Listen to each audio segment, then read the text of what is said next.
ভূঞাহাট পঞ্চায়তৰ অগপৰ সমৰ্থিত 10 গৰাকী প্ৰাৰ্থীয়ে মনোনয়ন পত্ৰ পৰীক্ষা কৰি আটাইকেইগৰাকী প্ৰাৰ্থীৰ মনোনয়ন পত্ৰ বৈধ ঘোষণা কৰে নিৰ্বাচনী বিষয়াই।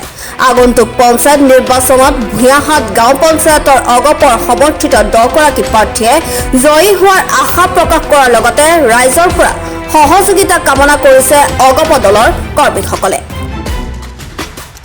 ভূঞাহাট গাঁও পঞ্চায়তবাসী ৰাইজ আজি ইতিমধ্যে আপোনালোকক অৱগত কৰিছে যে আমাৰ 10 গৰাকী প্ৰাৰ্থীয়ে নিৰ্দলীয়ভাৱে ইয়াত মনোনয়ন পত্ৰ দাখিল কৰি আজি মনোনয়ন পত্ৰ মানে যিটো আপোনাৰ স্কুটিনিৰ পিছত তেওঁলোকৰ এখনি সম্পূৰ্ণ বৈধ হিচাপে প্ৰমাণিত হৈছে।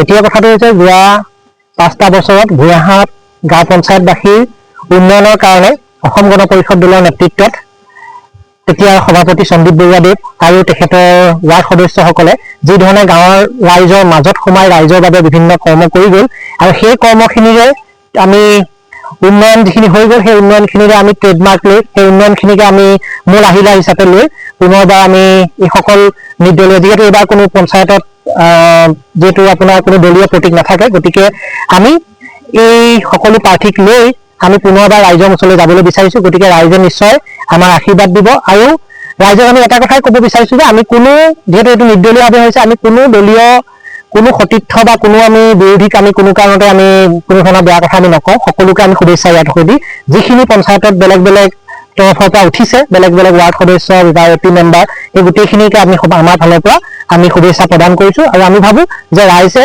আমাৰ পক্ষত থাকিব। ধন্যবাদ। শুভেচ্ছা জনাইছোঁ। আজি আমাৰ আগন্তুক পঞ্চায়ত নিৰ্বাচনৰ বাবে আমাৰ ভূঞাহাট গাঁও পঞ্চায়তৰ পৰা ভূঞাহাটবাসী ৰাইজৰ সমৰ্থনত 10 গৰাকীকৈ নিৰ্দলীয় প্ৰাৰ্থীয়ে মনোনয়ন পত্ৰ কালি দাখিল কৰিছিলে। আজি মনোনয়ন পত্ৰ পৰীক্ষাৰ দিন আছিলে আৰু আমাৰ 10 গৰাকী প্ৰাৰ্থীয়ে মনোনয়ন পত্ৰ বৈধ হৈছে। আমি আশা ৰাখিছোঁ আমাৰ প্ৰাৰ্থী প্ৰায় 13 গৰাকী প্ৰাৰ্থী শিক্ষিত আমাৰ ভূঞাহাটবাসী ৰাইজে মই আশা ৰাখিছোঁ যে 13 গৰাকী প্ৰাৰ্থীক জয়যুক্ত কৰাব। আমি ভূঞাহাটবাসী ৰাইজক সহযোগে তাকে নিমন্ত্ৰণ জনাইছোঁ। সমূহ ভূঞাহাটবাসী ৰাইজক তাতে ৰঙালী বিহুৰ পিছত এটা ভাল খবৰ দিয়ে আৰু নিশ্চিতভাৱে ইয়াৰ আগৰখন পঞ্চায়ত আছিলে ভূঞাহাট, তাত অসম গণ পৰিষদ দলৰ নেতৃত্বত তাত মই সভাপতি আছিলোঁ। এইবাৰ কিন্তু আমাৰ দলৰ কোনো দলীয় কেণ্ডিডেটে ৱাৰ্ড সদস্যক নিৰ্বাচনত প্ৰতিদ্বন্দ্বিতা কৰা নাই, সকলো নিৰ্দলীয় প্ৰাৰ্থী উঠিছে।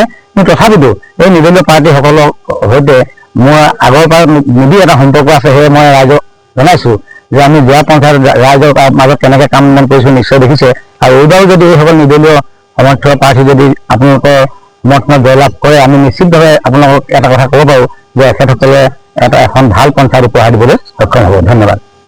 আমগুৰিৰ পৰা ৱাকিল আহমেদৰ ৰিপৰ্ট, এনি ভাৰত 24।